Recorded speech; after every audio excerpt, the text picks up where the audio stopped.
But yes, the conscious mind is the observed. And then consciousness, which is normally termed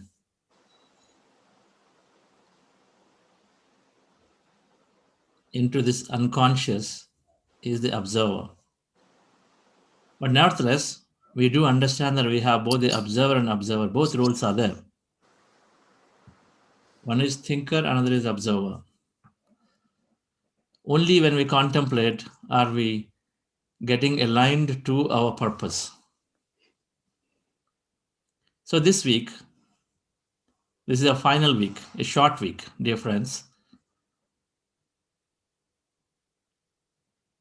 to understand that service is equally a much more important in the path of our total well-being,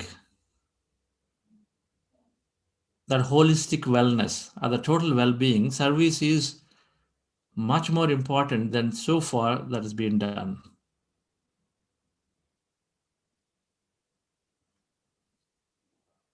So far, we've understood about the four bodies, which are primarily about our individual consciousness: physical body, mind, intellect, our consciousness.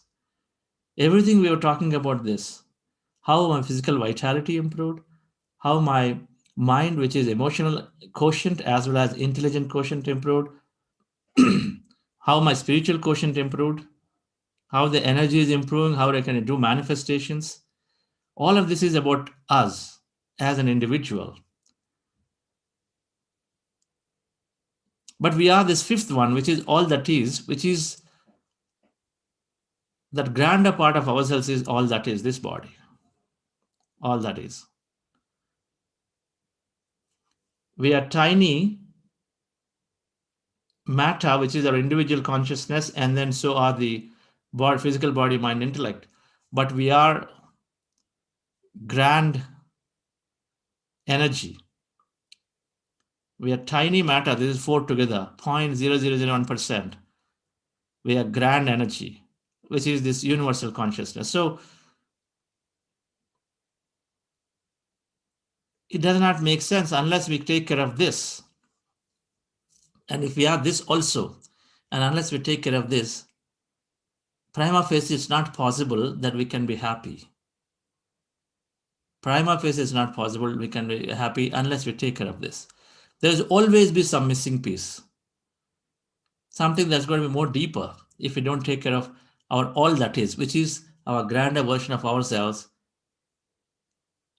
In the energy form, it is that infinite energy. In the wakeful form, it is this material existence, the persons, the places, and things.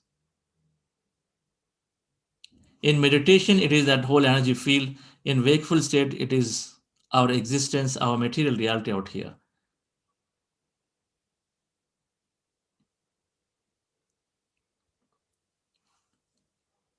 You can also say social health, physical health, mental health, intellectual health, social health, spiritual health, social health. So unless we take care of this fifth body of ours, not because I'm earning money, I have to do something to somebody and so I'm doing it. It's not about that at all. It's not because I'm a businessman and then I'm a businesswoman, I've earned a lot of money, so now society expect me to give something, so I'm giving it. Not at all. It's not for that. We are not going to be, we cannot carry through such a decision for long enough period. We'll always be giving with lack consciousness. Instead, just the way when we do our work as a meditator, we become more self-responsible because we really like to do what we are doing. We slowly develop that consciousness where we recognize that taking care of this all that is equally important for me to be truly happy.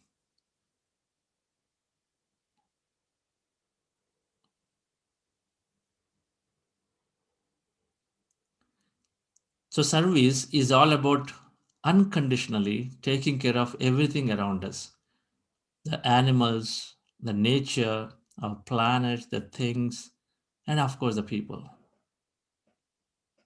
unconditionally. Doing a job for money is not service. That is not service. I mean, we have this word services, which is any physical labor. So we're doing physical labor, then for that we get in return something gets paid or whatever. But that's not service. Service is unconditionally giving without you having any expectation you're doing it. And we do it just the way we eat breakfast to take care of physical body. We're doing a meditation to take care of all our bodies. We got to do a service to take care of everything around us, which is what is really feeding us this body so that we can be happy. Otherwise, after a few days, after a few months, after a few years, we'll turn back and say, what kind of life did I live? That is the deepest dissatisfaction question that keeps coming up. So we'll understand the service within that, the meditation service, and then how to teach and how to propagate it into the corporates. Our vision as Buddha Siva Quantum Foundation is to provide this scientific wisdom so that we all can make our conscious choices about to keep it with us or to also transform it to as many people that we touch in our lives every day. So this week is for that, dear friends. So thank you so much for joining. It feels beautiful that we have actually walked together for 5 weeks in this journey. It's wonderful. So let's go into our meditation once again. Hi Satya madam, it's great to see you. Hello, sir. How are you? Always great, madam. What's new with you? Nothing much, sir. Just going on as usual. Thank you so much again for conducting this program.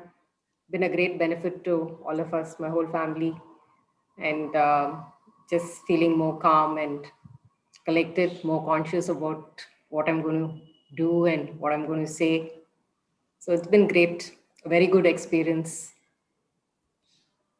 And I guess this audience does not know you.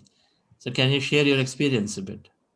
Well, I was introduced to meditation in the year 2014, but another form of meditation, but I was not consistent in that. I was introduced to this form of meditation by our family friend, Dr. Karthikeyan. Heartfelt gratitude to Karthikeyan uncle for introducing my whole family to this. But what I realized is I think it's the consistency that matters, that makes a difference in your attitude and just the way just everything that happens during the day. I think it's anything that you do, I think it's the consistency that matters. And I feel like I've changed. It's because of the consistency of doing it every single day, of meditating every single day.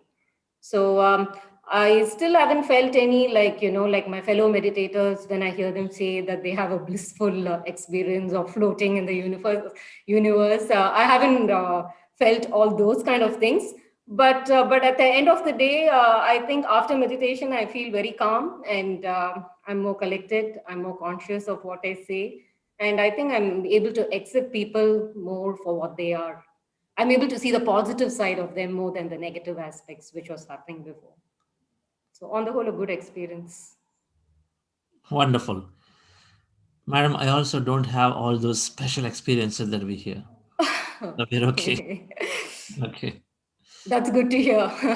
Because I was thinking like it's 5 months since I've been meditating and I still haven't like felt anything where my mind is totally blanked out. So. And same for me. I am not floating and I am not seeing any beautiful cosmos Okay. when I meditate. It's okay. So anyway, thank you so much, sir. And thank you to the whole team too, who's behind you. Wonderful. So we are always experiencing some of those, it's just that we are not aware of it. So we're just not aware of it. And so we cannot tell that if we experienced or not. And then the only thing we know is that since conscious we're not aware, we say we didn't experience it. But of course, we are going into an empty state. Of course, we are experiencing something. And then many times, if we don't recognize it, then we say, I don't know, right? So it's just, for us, it can be blank. And we don't recognize it. Just that's how the mind works. If it recognizes, it's going to put some meaning to it. If it doesn't recognize, it just leaves it out. It filters it off. It cannot recognize it, doesn't bother about it. Because it's trying to relate with what you know, what you recorded in the past. Never mind. As long as we see the positivity, we see that confidence, we see that, okay, there's something more, that's it. That's all sufficient for us to go forward. So, friends, let's go into a meditation once again and then discuss more around this concept of service, concept of taking care of this, all that is, or in the scheme of becoming one. Meditation is making us to be one with everybody. That's the time, that is the way we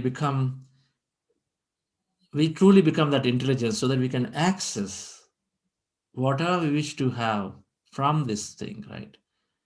That's the idea of becoming one, and the service is it. So relax yourself, sit comfortably. For those of you who are new, we are doing breath mindfulness meditation. Our goal is to empty the mind. Thousands of thoughts in our mind. We want to empty the mind and bring down all the thoughts to zero. The idea is to empty the mind. When you empty the mind, we're withdrawing our attention off our body, our environment, our past. That's all matter. When we empty our mind and withdraw our attention off the matter, then we are that which we are deep inside. We become emptiness and energy. We experience emptiness, we experience energy. It's called quantum energy field. So our goal is to empty the mind and then experience that emptiness all around. This process gives us tremendous clarity. This process gives us tremendous boost of thought power to manifest things. So the posture for that is you close your eyes, remove your specs, fingers into fingers, rest your hands comfortably in your lap, cross your feet at ankle. If you want to still the body, then we work to empty the mind or still the mind. So stilling the body, close your eyes, specs removed, fingers into fingers, fingers into fingers. Place your hands comfortably in your lap and cross your feet at ankle. Take any point in the nose, preferably here in the middle of the eyebrows, right here. Put your attention at that point with your eyes closed and then observe breath is going in and coming out. Breath goes in, comes out, natural breath, observe it. As you observe, slowly the mind becomes empty. While observing, we get distracted to go into the thought. And if you do so, and then when we realize we are thinking, bring your attention back to the breath again. So the whole process is about we bringing attention back to the breath, mind pulling us back into thought. We bring it back to the breath, mind pulls us back into thought. So keep oscillating and absolutely fine. That is a process.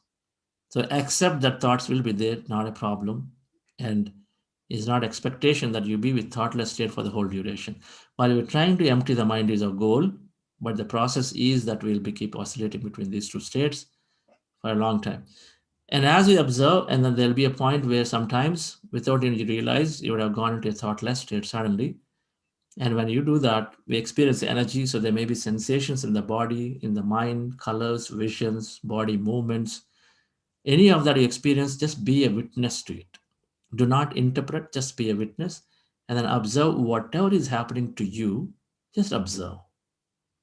You can always discuss the experience afterwards, but be an observer while you're going through this meditation. Before we do this, it's called breath mindfulness meditation or anapanasati. And before we do this meditation, we're going into an heart elevation process to fill up our heart center with any heightened emotion called love, gratitude, compassion, kindness, any emotion that makes us one with a person or a place or a thing. Something that you love, to express love to a child, gratitude to your friend, kindness to your grandmother, whatever that is, that emotion that makes you one with somebody else. We relive a moment from our life, recollect an experience from your life, and then relive it. And then that's how we fill up our heart with that heightened emotion. When we do these things for a few minutes, we are slowing down the brain, something that happens in the breath mindfulness meditation. So we're going to slow down the brain so that we can empty ourselves pretty quickly when we go into the meditation proper. Relax yourself, sit comfortably. with your eyes closed.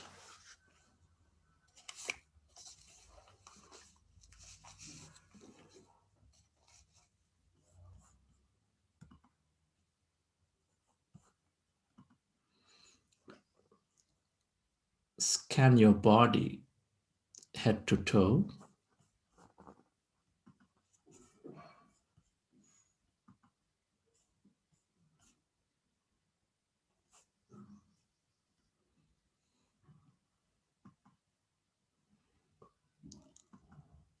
I will be playing music and I'll be guiding.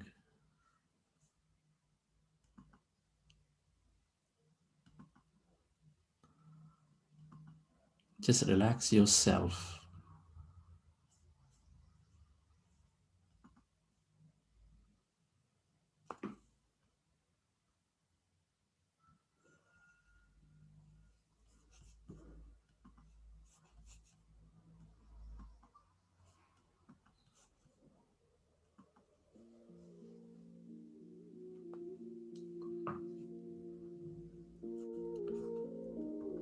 Dear friends,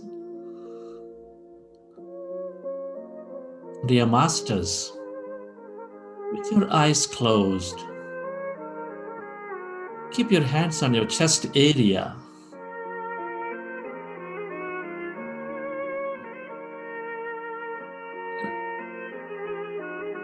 Rest your attention on your breath.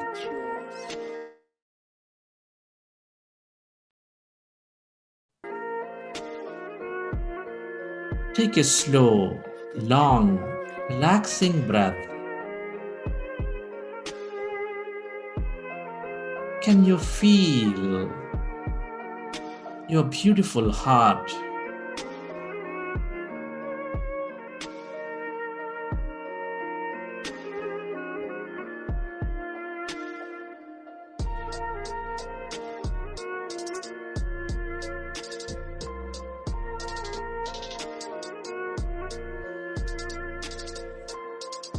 Breathe more of that slow, long, relaxing breath and feel your sacred heart, the seat of all emotions, which is nurturing all life with its love energy, with its gratitude energy.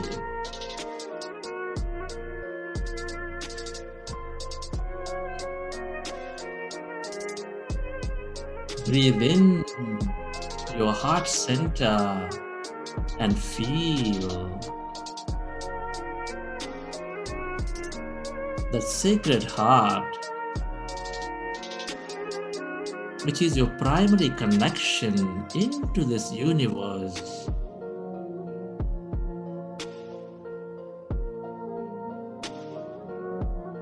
Can you feel love energy, gratitude energy inside your beautiful heart?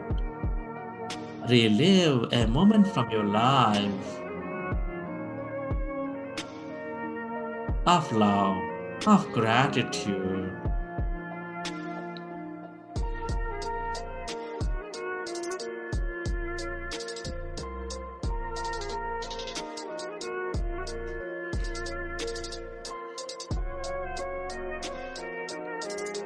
Come on, feel more of that emotion, relive that experience from your life and fill up your heart center with that emotions of love, gratitude, compassion.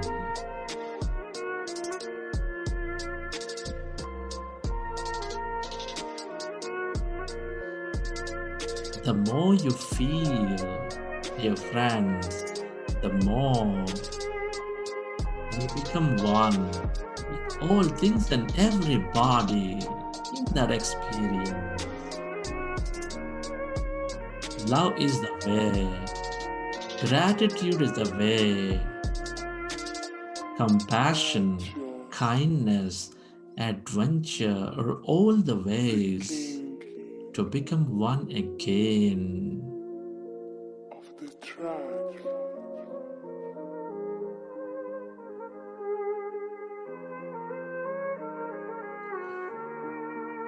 We're all interconnected. Deep inside, we are specks of energy.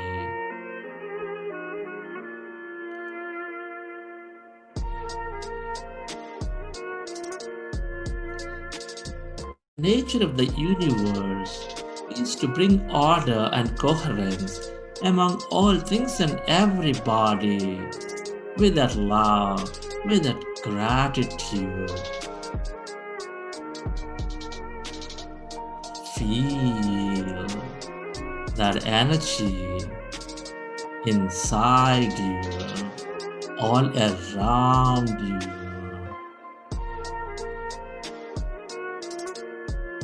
Where your attention goes, there the energy flows.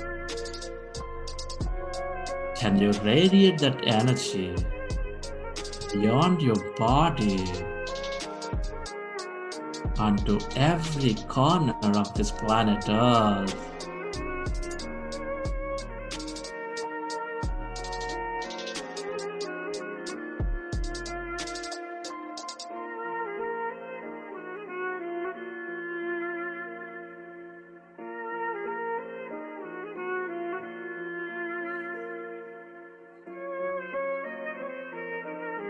As you feel that emotion, I want you to slowly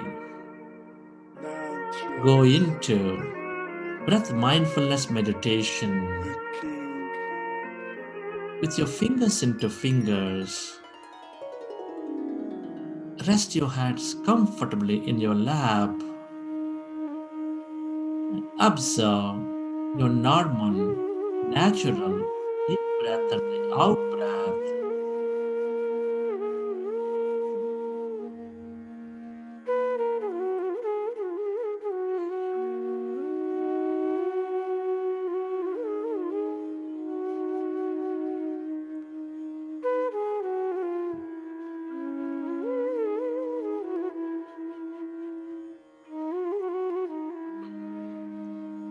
With a greater intent to heal ourselves deeply, with a greater intent to become the greatest version of ourselves and to be of great help to everybody. Friends, let's go into breath mindfulness meditation.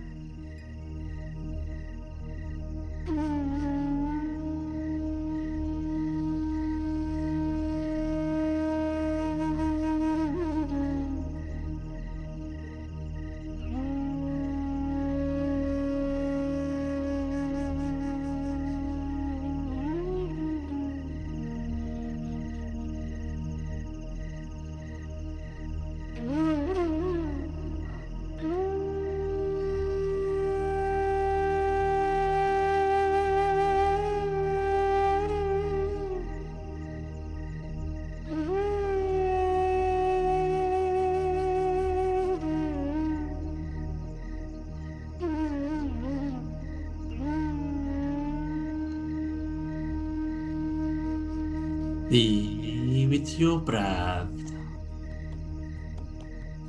Become one with that in-breath and the out-breath, dear friends. Observe your normal, natural in-breath and the out-breath.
Be with your breath.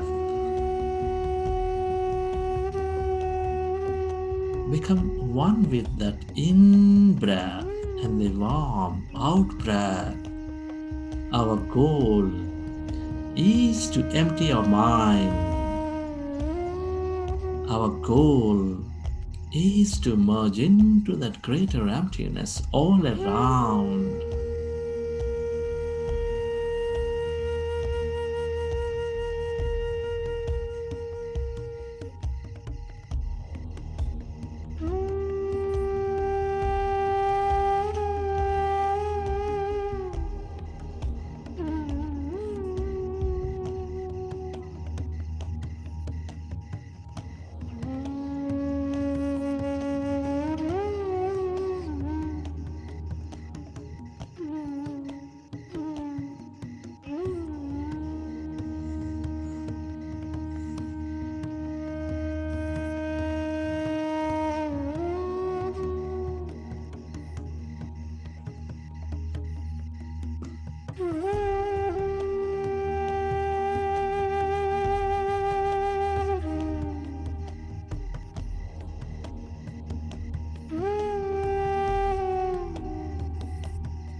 When we observe our breath, our mind becomes empty.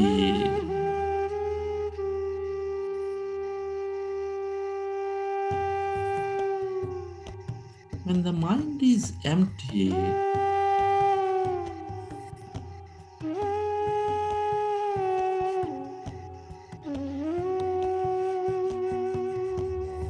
we channelize all that liberated energy into the generous present moment.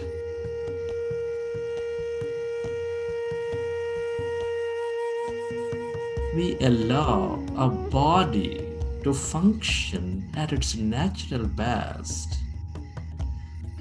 Be with your breath.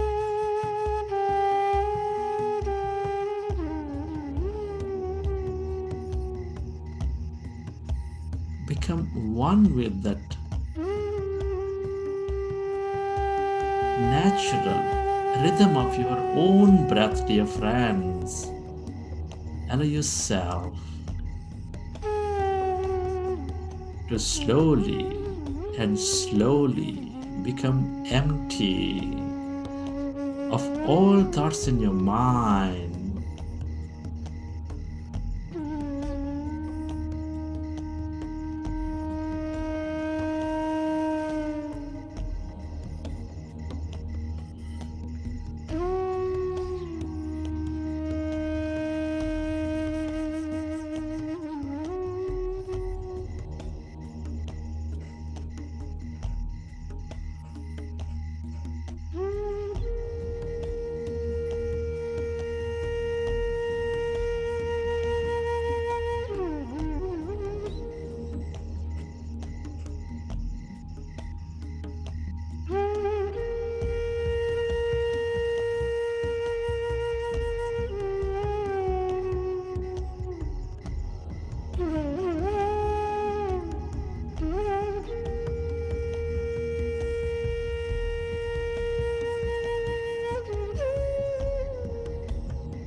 Be with your breath.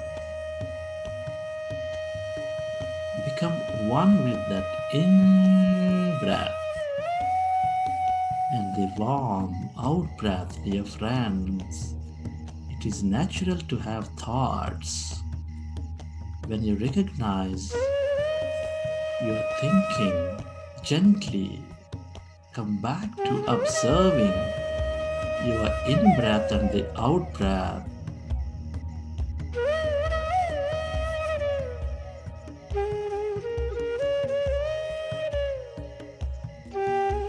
Our goal is to empty the mind.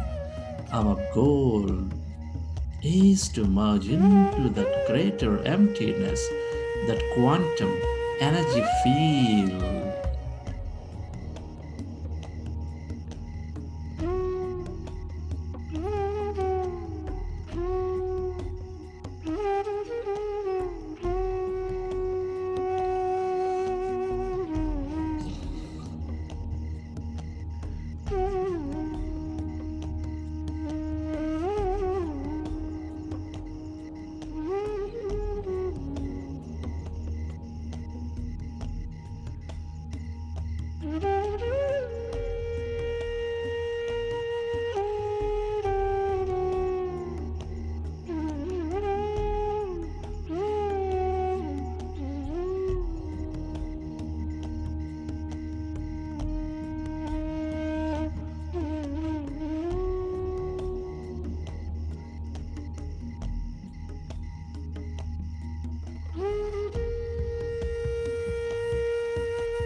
As you becoming one with the breath, allow yourself to slowly and slowly become empty of all thoughts in your mind.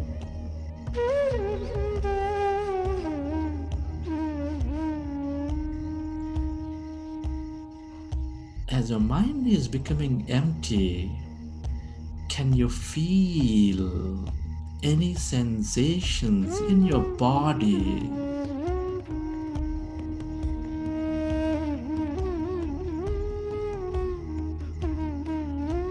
Can you feel emptiness all around your body?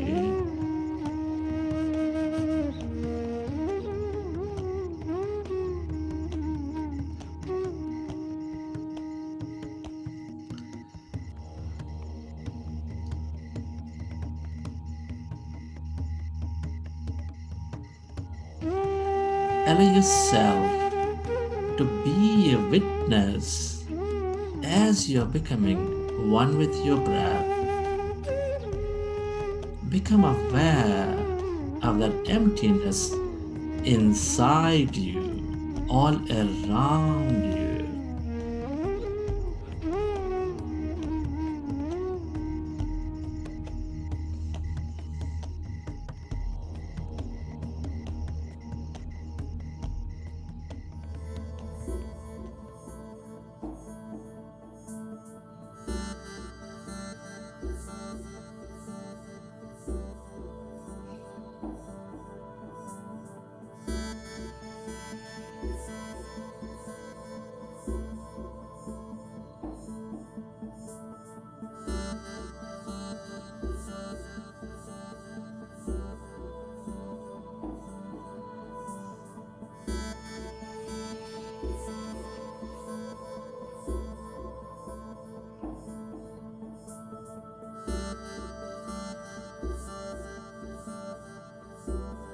Allow yourself to merge into your breath and slowly become empty of all thoughts in your mind.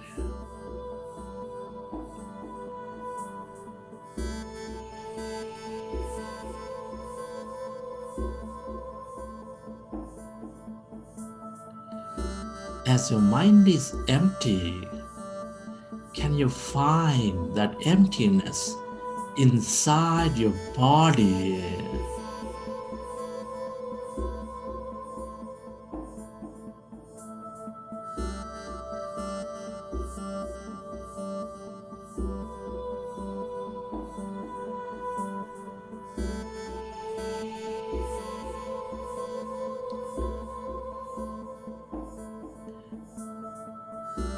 Can you become aware of that emptiness inside of you, all around you, spreading far and wide?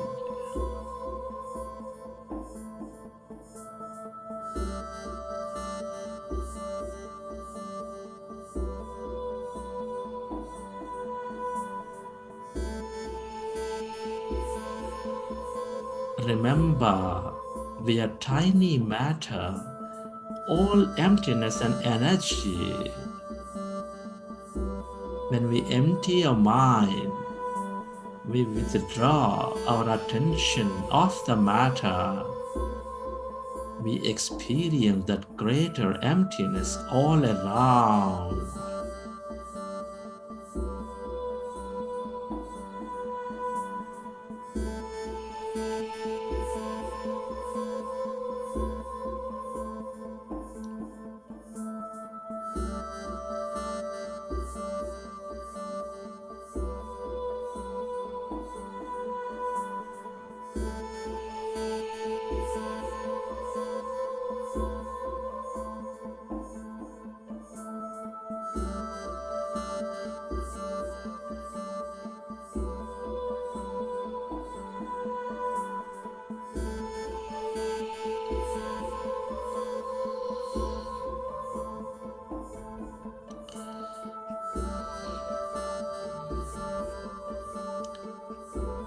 As you become one with your breath, can you become aware of that emptiness where there is no body, where there is no thing, in no place and no time?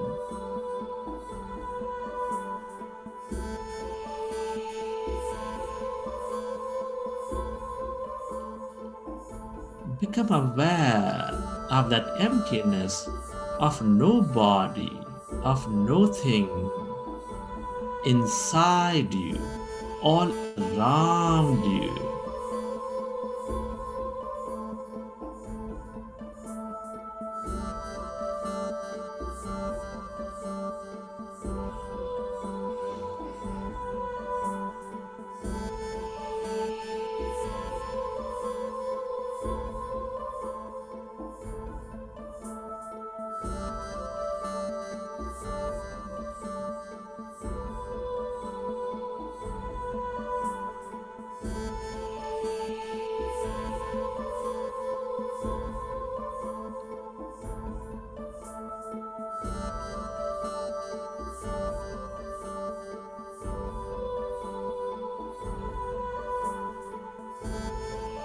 Allow yourself to go deeper into this emptiness of no body, no thing.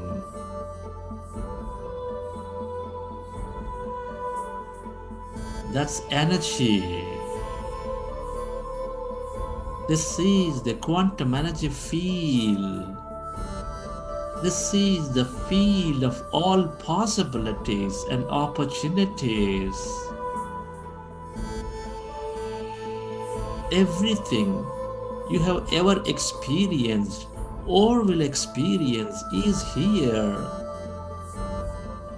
in the form of energy, waiting to happen into your physical reality.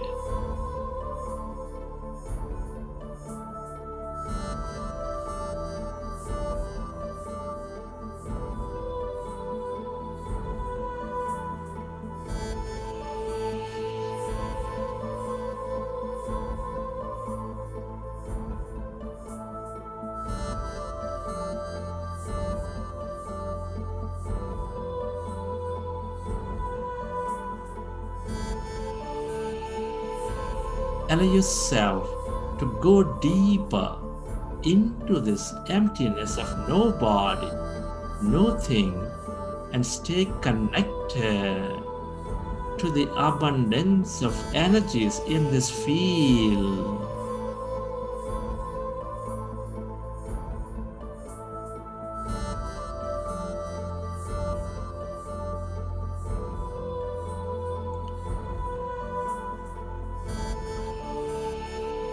Become aware of that emptiness of no body, of no thing on your left side.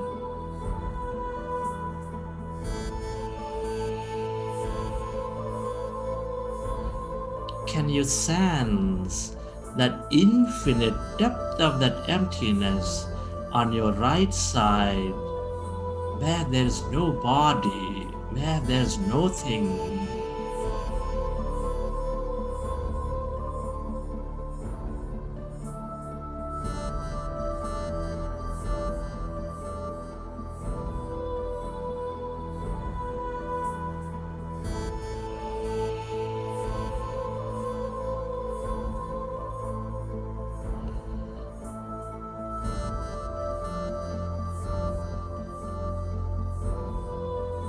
Allow yourself to experience that emptiness all around, stretching far and wide, and stay connected to this energy field of all possibilities.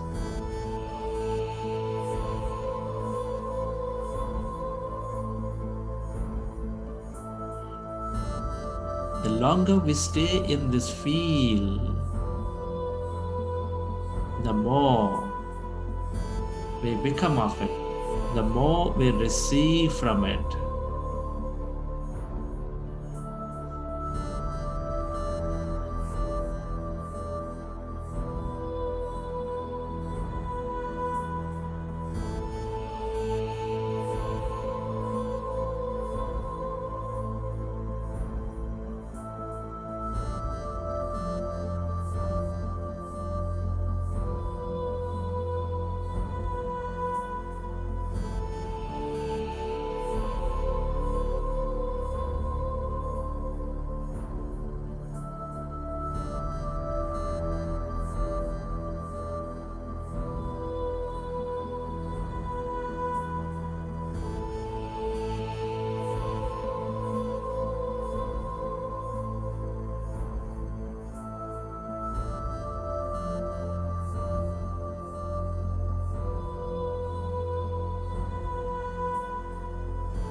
This is the place of all creation.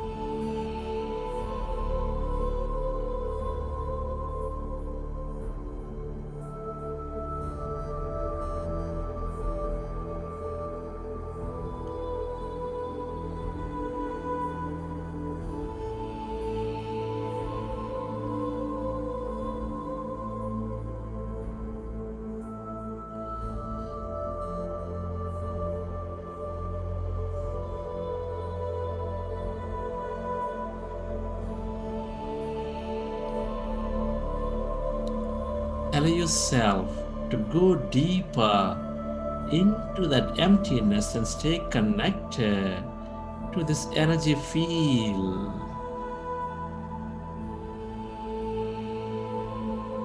Tune in to the abundance of healing energy, mystical energy, miraculous energy, love energy, or whatever you can become aware of in this field.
Allow yourself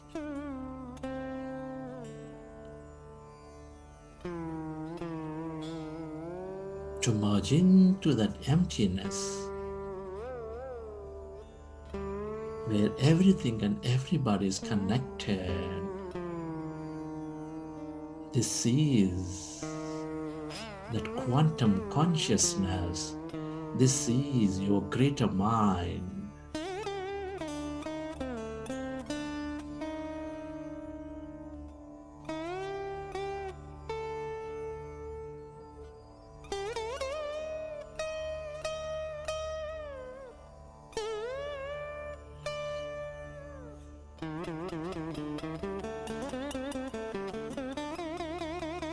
Go deeper and deeper into this emptiness of no body and no thing.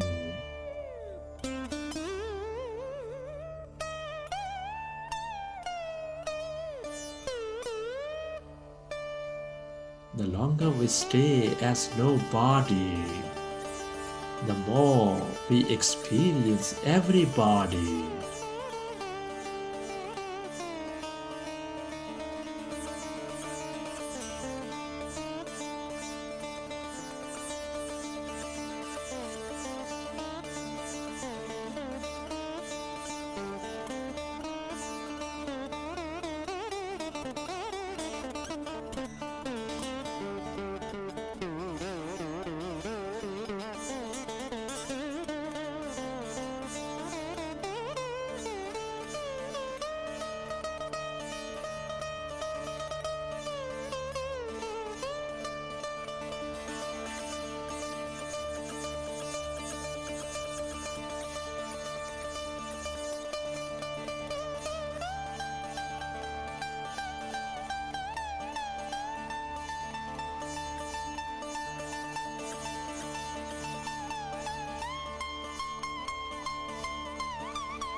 Go deeper and deeper into yourself.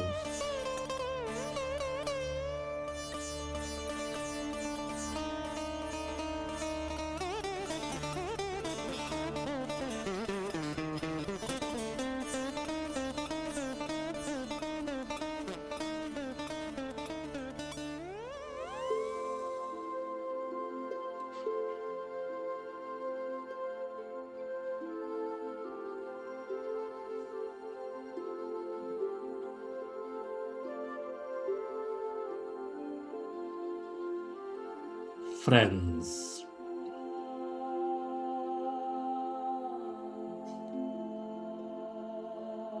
let's express gratitude. Gratitude for living this beautiful life, for exploring consciousness at this time of history.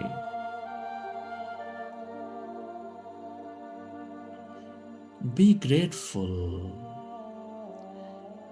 to your parents for giving us this intelligent connection into this universe. Be grateful to your mentors and teachers for expanding our knowledge and wisdom.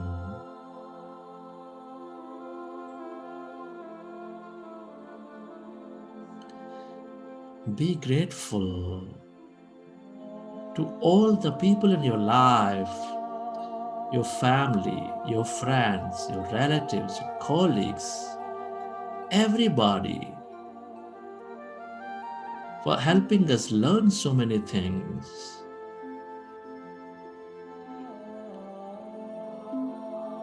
Be grateful to this grand nature, the animals, the bird and the fish, the planets or stars, for being an integral part of our life and filling our lives with beauty, energy, mystery, and more.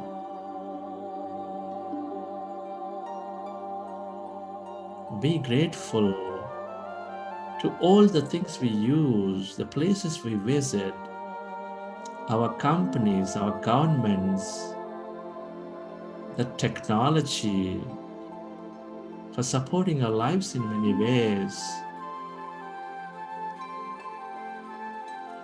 Be grateful to yourself for caring for you, for caring for others.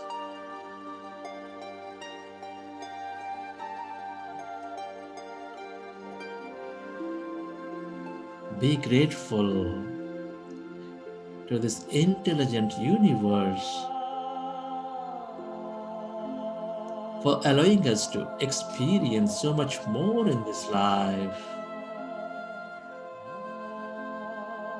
Gratitude is the highest state of receivership.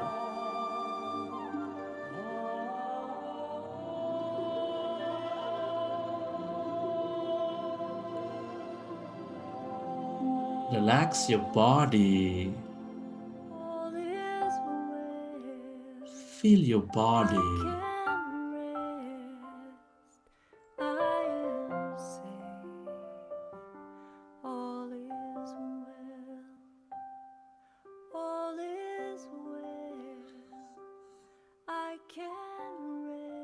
Relax yourself and let your autonomous nervous system repair your body.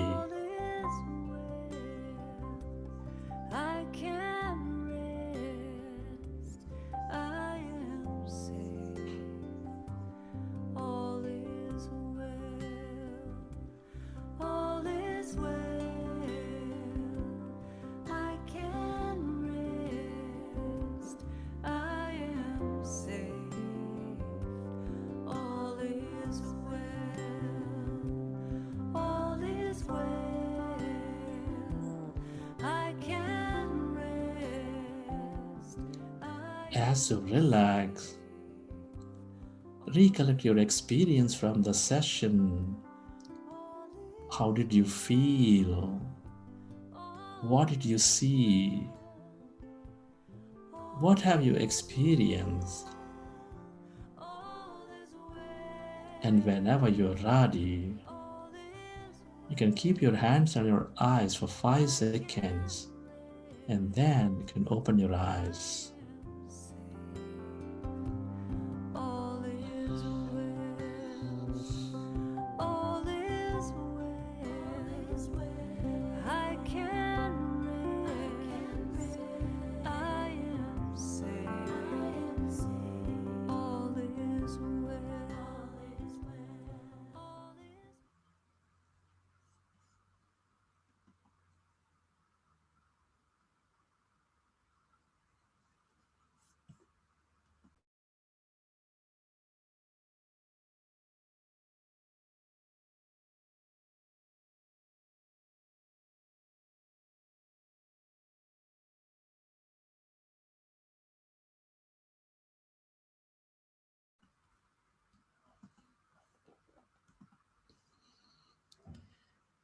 Okay.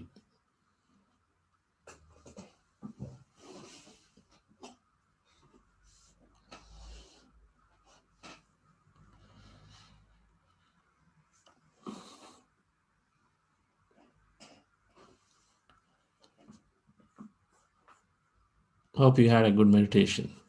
And I hope you enjoyed the meditation. Every meditation is a good meditation.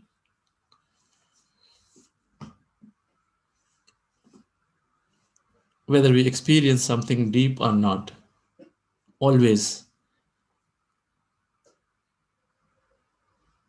we are going into the empty states in pockets at least. And so we receive. And so we transform.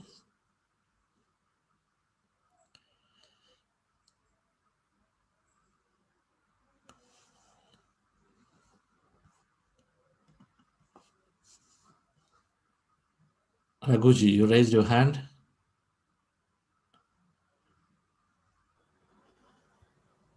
Sir, namaste.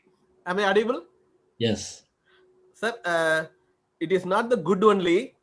For the next 30, this is the third time 40 days I am attending. I am feeling better and better and better. It is not the same way. And I am experiencing Swargavasi. Normally in South, those who after expired only they will go to this heaven. And now this meditation experiencing me make me more being present in heaven. Wherever we are, wherever in the meditation, it is experiencing that heavenliness. And whenever any challenges are coming, just observing the breath, and automatically the magic and miracles are happening. It's not only for me, the people who are connecting with me. Thank you very much. Wonderful. Thank you. Oops. Thank you, Raghuji.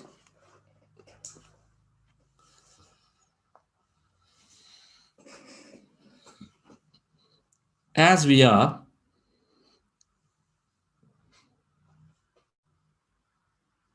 relaxing into these energies, talking about the importance, talking about how do we get holistic well-being.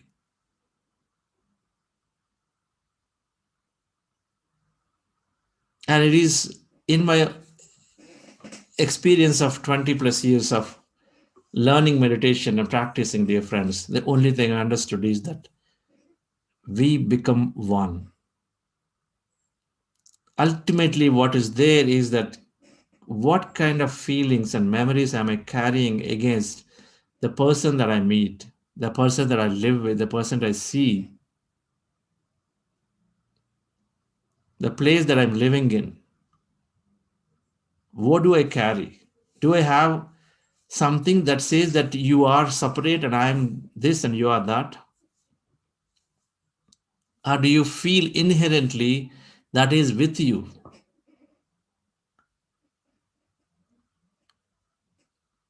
When we like something, when we love somebody, when we like somebody, we inherently have them with us. So there is no separation feeling. There is no judgment on them. There is only a positive energy that we radiate because we feel they are with us. But when we see a challenge, when we see an issue, when we see and any other lower emotion is when we make them separate. Difference, when we have separation with the place or a person or a thing, then we are not one. And then when we're not one, then we're limiting our opportunities and possibilities.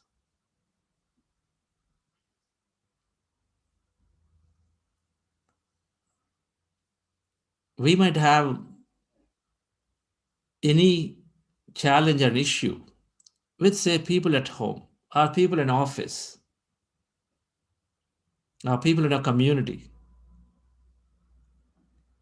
But we fundamentally recognize that we express an emotion at any given point, but we don't carry it. We detach ourselves. We only have that feeling of oneness with them. Then how do we develop it? In meditation, of course, we're dropping all our thoughts, all the separation, all that lower negative, worryful, frustrating, anxious, all that kind of aggressiveness, all the thoughts are dropped, no problem, great. So in states of meditation, of course, we can become one with an energy field. And so we have ample access to the opportunities and abundance when you are in that energy field. But when we become wakeful, when you are in the wakeful state, how do we become one with others? Service is the way, dear friends.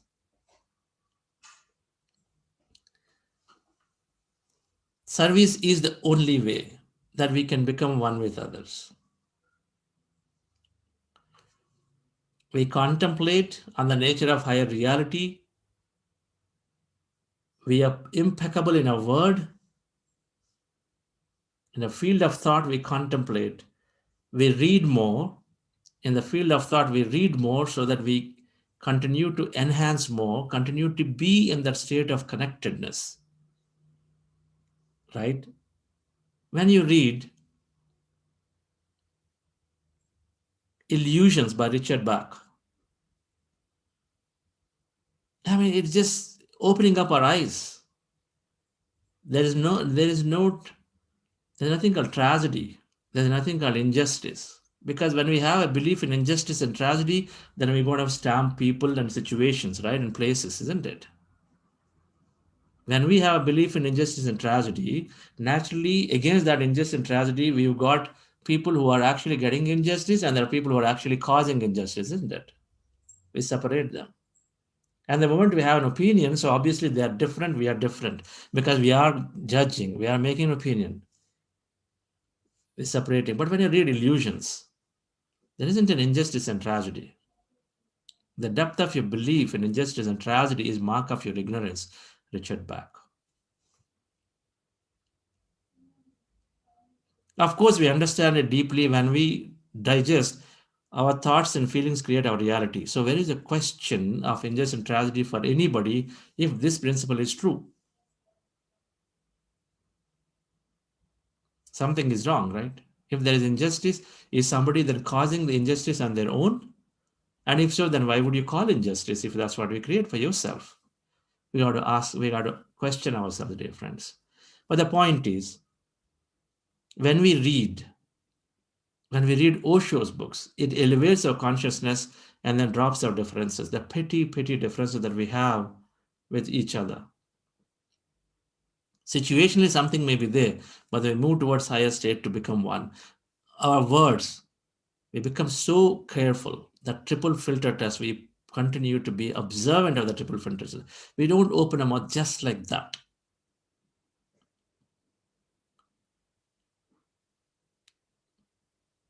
We don't induce fear into others. We very casually talk about our problems, but then it does cause challenges for others. Why should we even talk about our problems unnecessarily? We have our problems, we solve. Everybody has problems in the world. We have our problems, we solve our problems with our own meditation energy. Take them to a person who can solve, maybe a counselor. But first, we have to seriously try with our problems and then go to somebody.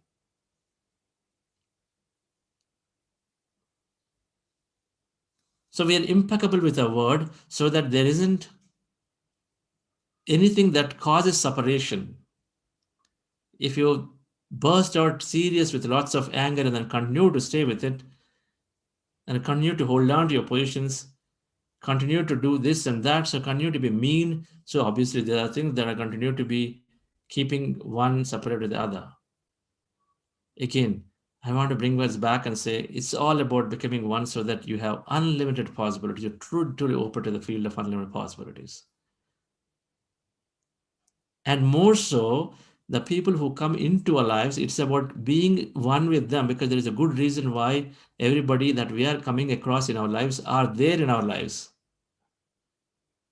Out of the 7.5 billion people, we perhaps are getting in touch with not more than, let's say, 4,000 people. At best, Soul Grand Nation, it's about 14,000 people.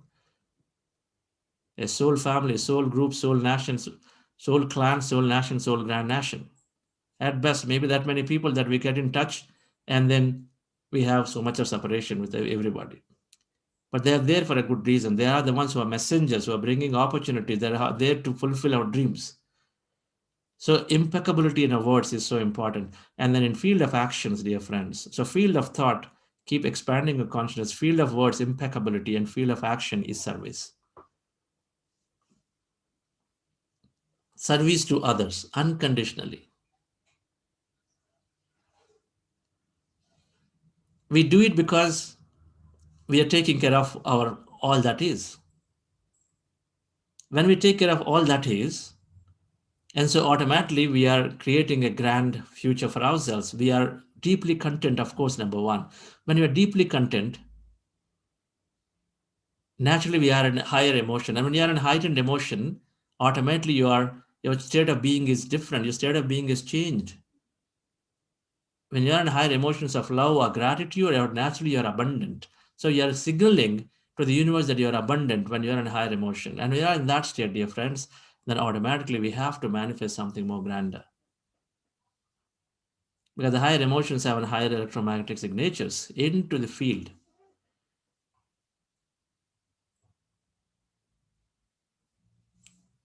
I came into service. As soon as I got into meditation,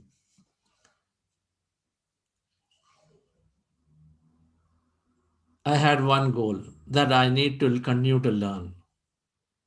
And so I joined when a call came to help at Pyramid Valley International, so I joined this project with the sole intention that I'm going to learn and spend time closely with Patriji, Dr. GK, Shreyans Daga, and several other masters. My intention was that I'm going to learn when we are with them. The way to strengthen our practice is to be in the company of other masters. The number one way to strengthen our practice is to be in the company of other masters. I truly believe it. I've been a direct beneficiary of it. So by being part of this Pyramid Valley project, which is an international meditation center, outskirts of Bangalore, I had greatest opportunity to be closely working with these masters, very closely, observing the master. How are they taking decisions? How are they cooking? How are they eating? What are they talking? How are they serving? It's a science. Everything is a science. Talking is a science. Serving is a science. How do you treat guests? Impeccability. How do you treat guests? Everything can be learned, and that's what I've learned very closely by being association. But however, one thing beautiful happened, dear friends. When we are in surveys, our ability to connect with other individuals, the people who come from diverse viewpoints, diverse set of backgrounds, they come in and join. When you're taking up surveys, there are people from all walks of life come in and join. Everyone is successful. Everybody's got their own viewpoints based on what financial level they may have, what education background they may have, what cultural backgrounds they may have. But they all come together with one thing, that they want to do something good unconditionally. So we develop diver, so much of divergent thinking, so much of inclusion, embracing others' viewpoints in a service organization. In a company, it's different. You say this has to be done this way. If you don't find it, then you go to a manager and try to do this and they try to fix things. There is a contract. But here it is about an voluntary somebody coming. So we recognize that everybody has an opinion, everybody has their own thing to express. So we understand that in many ways the same thing can be done. One can fly from New York to Los Angeles in many, many ways, and then we recognize that every way is okay. One may be a little more inefficient than the other, but the experiences are different for sure. So we recognize that we allow people to be what they are, and then we develop that. As we do that, dear friends, when we don't interfere into somebody, and we allow them to experience what they're wanting, so we naturally are becoming one. Service helps us to drop our identity. Service helps us to drop our ego self. We sit in our four walls at home, in our nice cushy cabin in our office, or in this clubhouse in our community, and then feel that like we are the master, we are the controller. I'm the president, I'm the secretary, I'm the director, I'm this manager, I'm the senior architect, I'm this, this and that, and then we feel separate. We feel we are special. Truly, dear friends, when I went to this service organization, it helped me lower myself, because everybody is equally successful, no matter what their positions and powers are, doesn't matter. You come there, you become one with everybody. Four walls where nobody is there, we are this tallest person. But when you go into that huge crowd, huge set of people coming in there where their objectives are different, so it helps us to lower our ego. We forget ourselves. There is no special recognition when you go in there. It is so important. When you walk into your office, people are telling you, hi, sir, hi, sir, hi, sir. But when you go to the service organization, it's the same. We all become one.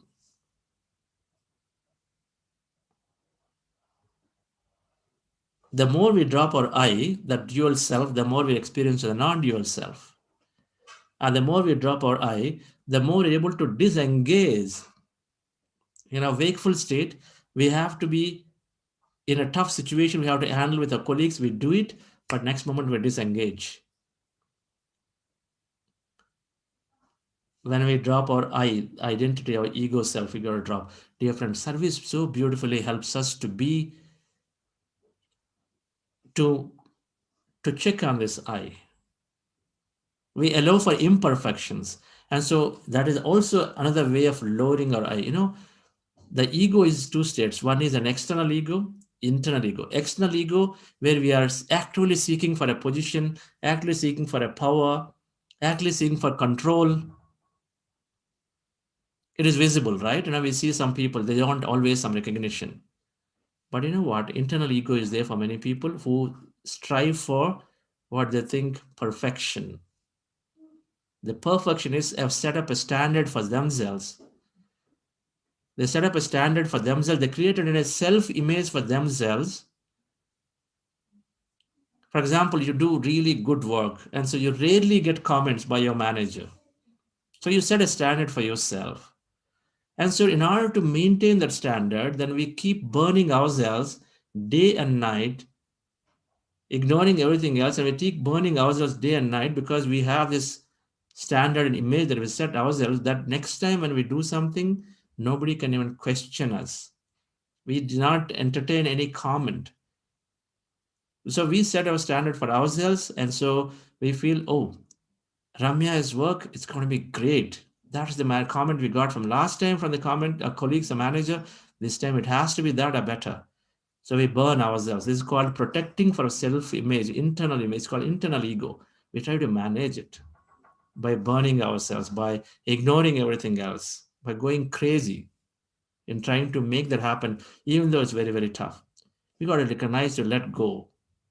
One externally seeking recognition, this one is internally by pushing by ourselves, setting by ourselves. This is also an ego. There's nothing called perfection. There is excellence. Within a given time, we recognize it, we understand it, and then we let go when we can't. Fully feeling that we have given our best. So, dear friends, when we go into service, as we're allowing imperfection to happen, because we recognize that everybody has got their own viewpoints, allow them. So we also, it helps us to lower our ego self.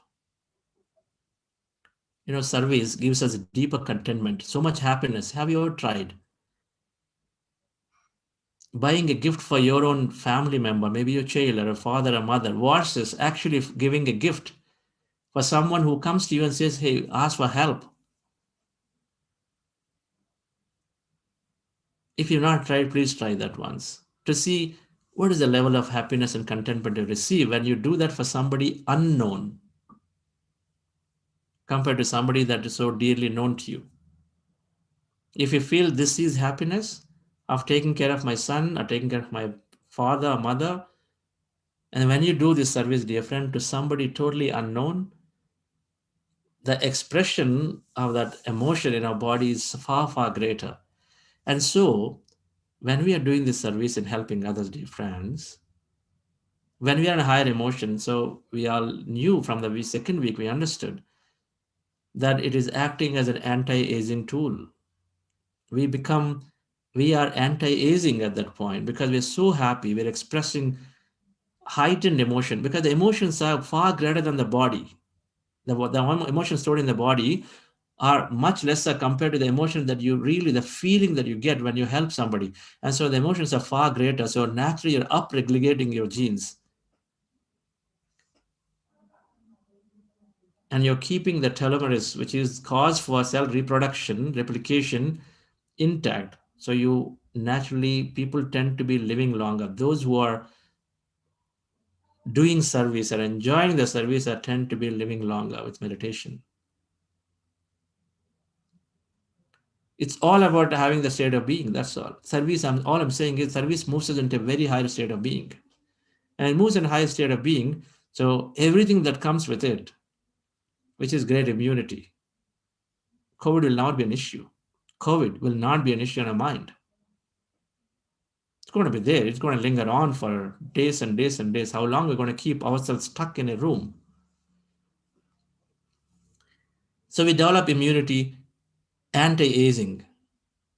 Our skin cells reproduce. There's no stress, no cortisol, right? Because the emotion that we experience in service is far greater. So, dear friends, so service has got that beautiful benefit of being anti-aging.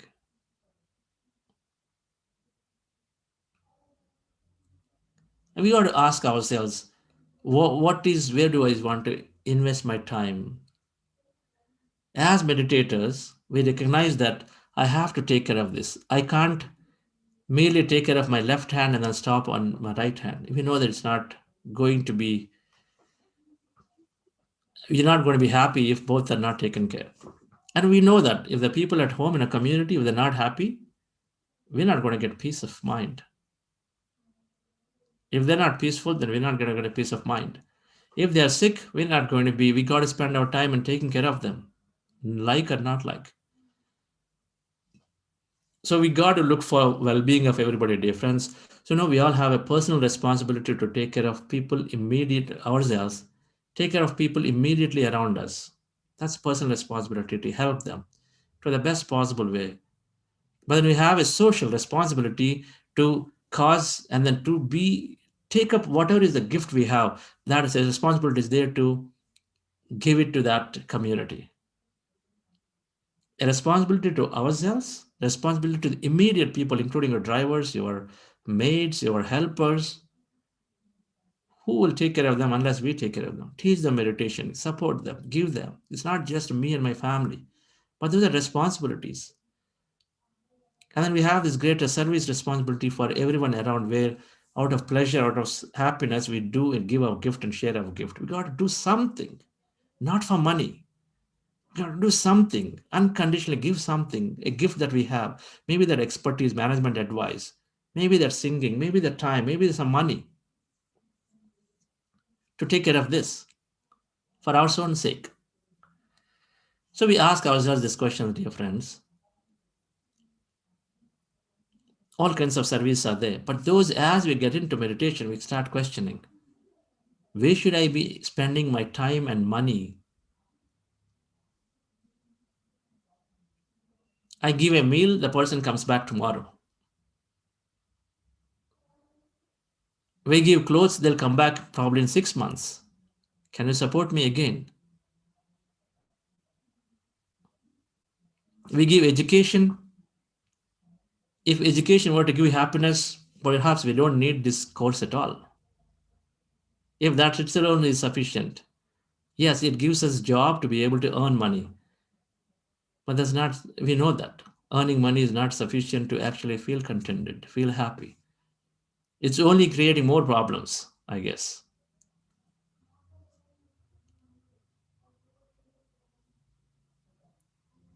So we recognize, and I made my decision that I will, till my last breath, I'm going to utilize every resource that I have, whether it's my time, whether it's my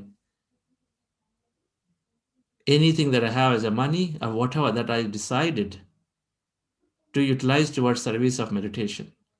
Because I truly believe that it is empowering individuals, it's not making them dependent on us.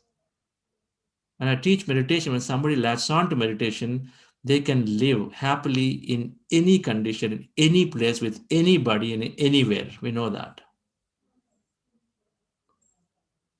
By now, if we understood the concept of meditation, that it's all inside, just by tuning into inside, we get that happiness that it didn't really matter whether we can get it from outside or not. So how does it matter? Even if you're placed in an island, I bet all of us will have the ability to be there just doing that nice energy bath with ourselves.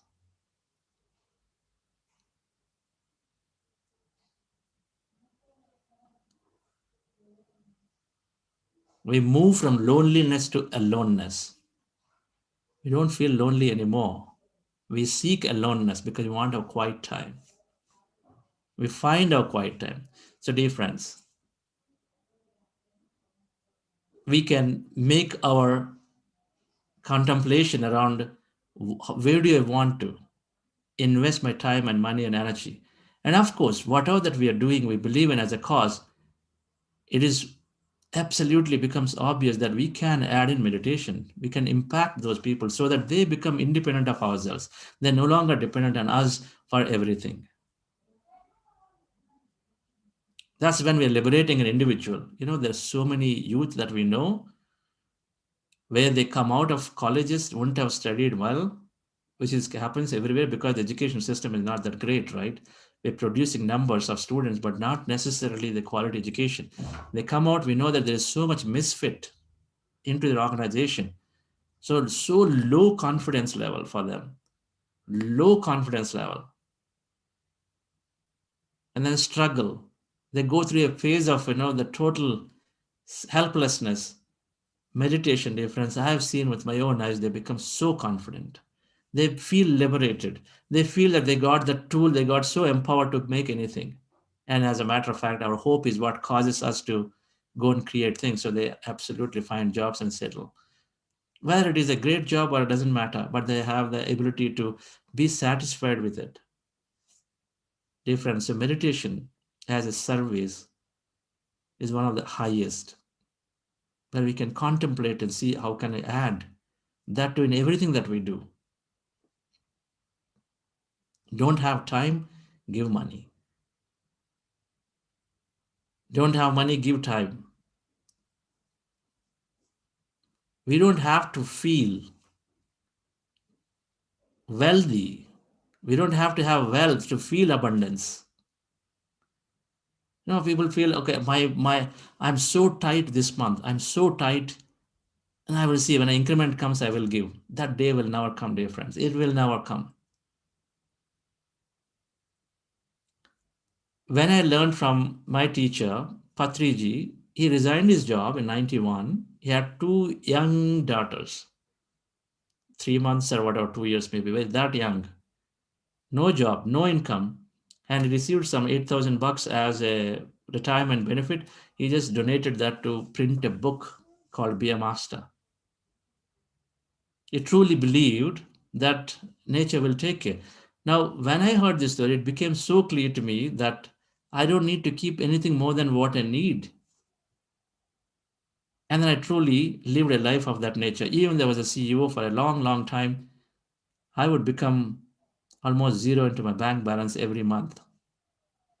And nature just took care of it. I was never worried. Whatever that we need, of course, we use, and everything else we can contribute. Why do we need more than what we need? And what we give absolutely comes multiplied, absolutely comes multiplied. And so did that happen for me financially. Subsequently, when my company got acquired, there's enough wealth created for the investors, employees, myself, that I could only participate in a lot more dreams. I would really thank Lawrence Guarcioli for being one of those great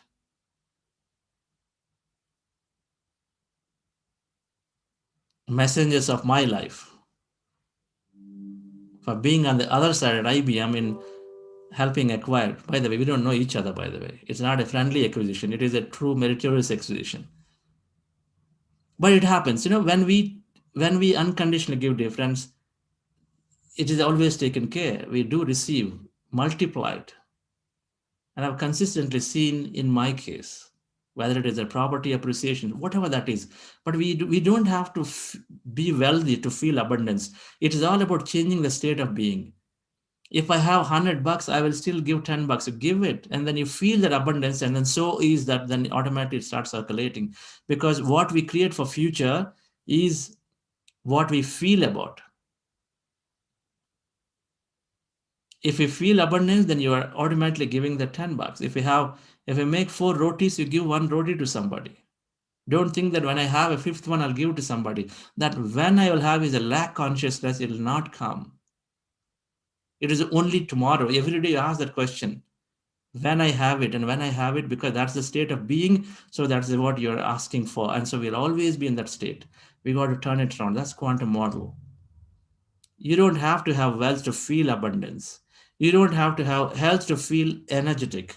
Reverse it. You are feeling energetic, automatically health will come. So same thing, dear friend, service. No times I will do it when I get freed up. It's not going to come. So think about this as we understand this quantum model. and then make your own choice. But I say that unless we do service of some kind, this body is not taken care, which is the larger part of ourselves, that 99.99%. So whatever we may achieve temporarily, it's all be good. We'll gain some health, we'll gain this and that is good. But the deep inside, it starts burning that now we're not going to be happy, which as we go along, we'll understand it. We are doing things, but then somewhere there's dissatisfaction. And then that is when you look at it closely, then you recognize that you got to help others. I'm sure as meditators, of course, we're already becoming unconditional givers.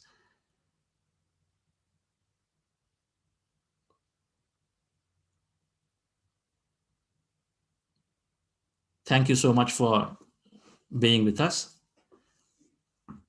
We will learn for the rest. We'll learn about teaching meditation in our next class. Our favorite. Meditation is so easy. It only takes, like every day I do a rehearsal, it takes 2 minutes, right? Maybe just 2 minutes. So it's all it takes to tell how to meditate. It's so easy. And so everybody can absolutely teach meditation. There is no prerequisite class and standard and level and certification for one to teach. I don't have any certificates. I just found my own way.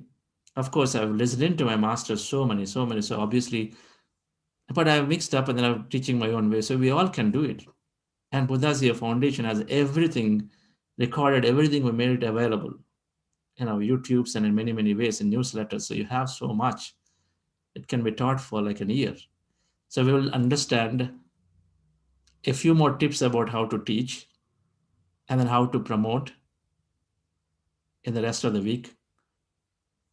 Thank you so much. And I request Lawrence to provide a few comments. Thank you, Chandra. I think you made it crystal clear.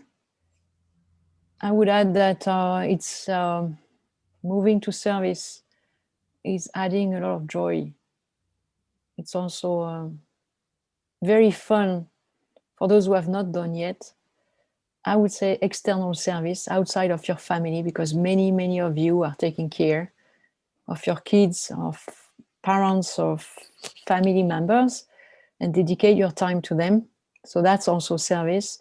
But the service, extended, as Chandra was saying, is kind of exponentially giving you joy and also a lot of fun, because you observe yourself. And yes, it's different from the family or the workplace. Everybody is equal. Everybody is putting their own energy in there, giving from not expecting anything back outside of feeling complete, feeling good, and so on. So I discovered service 4 years ago, and I was doing a lot of service, for people with disabilities before meditating. So I've continued to do that. It was also due to one of my son who was disabled, but I found a way to exponentially provide ways, including for parents who have a child with special needs, to live better, and to have their kids live better also. So, I think it's a very critical week. Every one of us can go into service, no matter what you have, no matter what you do. Even if you say, I don't have any time, you can make the time. I made the time. I was coached to just move away these objections thanks to meditation. But you can make the time, and every single step or drop will make a big difference for yourself and people around. So just make the first step. And as I mentioned in 1 or 2 sessions, the first step I took was nearly from day 1 of meditating, deciding to talk about mindfulness meditation to at least one person a day. And of course, not the same person. Just starting like that, simple. It's starting to be service. Sharing what you know and trying to help people think differently and try something and explore. So that's something that every one of us can do. It's just there, right? It's the emotion, it's your energy, it's everything you got through meditation. Share it. And it can help any type, workplace, family members, association who are working for others, communities, anybody. So I encourage you to be with us all this week, and step by step, after talking about purpose and so on, I'm sure you're going to find out what you can add to your agenda every day to make you happy. Thanks, Chandra. Thank you all. Thank you, Lawrence. Dear friends, so we meet back tomorrow for another session around this. We might have a special guest. I'm working on it. But otherwise, we have 4 more days left for this 40-day program. Definitely a lot is planned. We're going to listen into the messages also from some leaders too in this week. So thank you all, and we'll see you back again tomorrow. Have a great day, and we'll do interactions in a couple of minutes.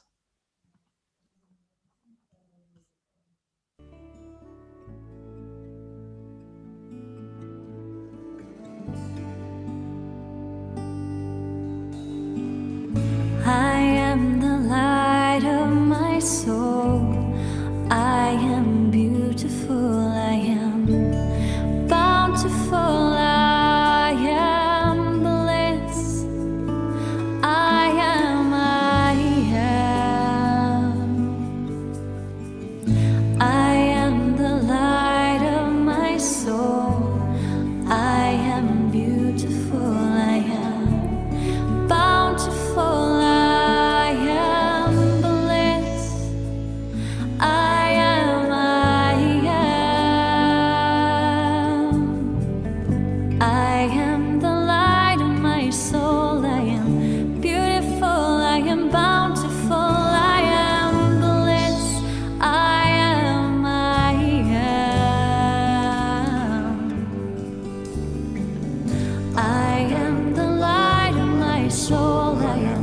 beautiful. I am bountiful.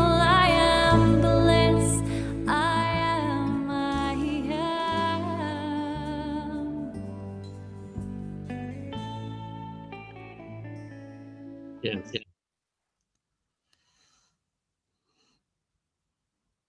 Komal Priya?